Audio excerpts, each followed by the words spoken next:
8h52, c'est l'heure de votre zapping politique. Bonjour Dimitri Vernet. Bonjour à tous. La fronde des agriculteurs continue. Le gouvernement change de ton. Oui, il y a des prises de parole qui vieillissent mal, très mal. Et Gérald Darmanin a sûrement battu un record. Jeudi, le ministre de l'Intérieur disait ça sur TF1. On ne répond pas à la souffrance en envoyant des CRS. 3 jours sont passés, la colère des paysans n'est pas retombée. Le même Gérald Darmanin a tenu un point presse hier. Donc pas de tracteurs qui rentrent dans Paris ou dans les grandes villes de province. 15 000 policiers et gendarmes sont mobilisés. 50 nuances de Gérald. Car oui, dans cette gronde agricole, tout est une question de nuances. Après les annonces de Gabriel Attal vendredi, 2 sons de cloche ont retenti. Le premier, celui de cet éleveur sur BFM. Nous on n'a rien eu, donc on lâchera rien. Prendre les gens pour des cons, ça suffit. On se crève le cul tous les jours. Tous les jours, on n'a rien. Trop fait trop maintenant.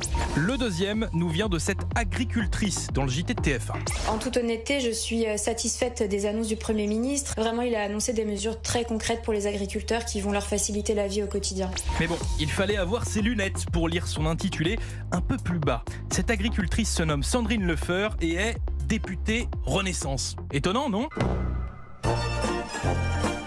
Ah là là, le système. Pourtant, même Gabriel Attal l'a reconnu hier. Je sais bien qu'on n'a pas répondu encore, et ce qui constitue le malaise et le mal-être de nos agriculteurs aujourd'hui. Oui, le Premier ministre était en déplacement dans une ferme d'Indre-et-Loire et Gabi a fait beaucoup d'aveux. C'est pas moi, Premier ministre de la France, qui peut annoncer pour l'Union européenne qu'on va bouger sur les jachères. La France mouton, quelle impuissance. Allez, la suite. Ça me rend dingue d'entendre qu'il y a des jeunes agriculteurs qui attendent le versement de leur aide à l'installation depuis 1 an, voire plus. Ça me rend dingue. Mais Gabi, ce n'est pas la Macronie qui est au pouvoir depuis 7 ans maintenant ? Ah là là, tendre le bâton pour se faire battre. Eh bien, je peux vous dire que le bâton, Marine Le Pen s'en est vite saisie au micro d'Europe 1. Ça fait 7 ans qu'ils sont au pouvoir. On est censé jouer les naïfs ou faire semblant de jouer les naïfs pendant combien d'années ? C'est ça la vraie question.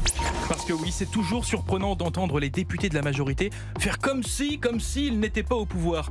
Carl Olive en a fait la démonstration hier sur nos antennes d'Europe 1 et CNews. Il est temps de changer de logiciel dans ce pays, d'aller sur le terrain. Allons sentir le cul des vaches. Ah, Carl Olive, qui a vraiment trouvé la technique pour passer dans ce zapping.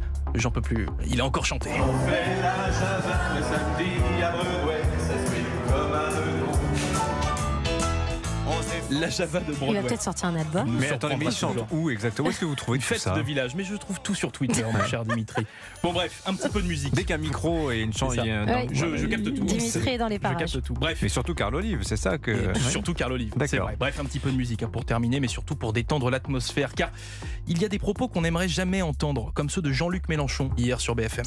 Non, le pogrom, c'est une autre situation historique dans d'autres conditions. Mais c'était pas des pogroms le 7 octobre ? attendez, si je peux permettre une petite correction, parce qu'ils étaient israéliens. Ah, parce que les terroristes du Hamas ne sont pas antisémites, c'était pas pour s'en prendre à des juifs ? Ah, d'accord. Bon, alors on va rester à votre première question. Ça se passe de commentaires, enfin, si peut-être un. En voilà un politique qui devrait vraiment tout plaquer pour se lancer dans la musique.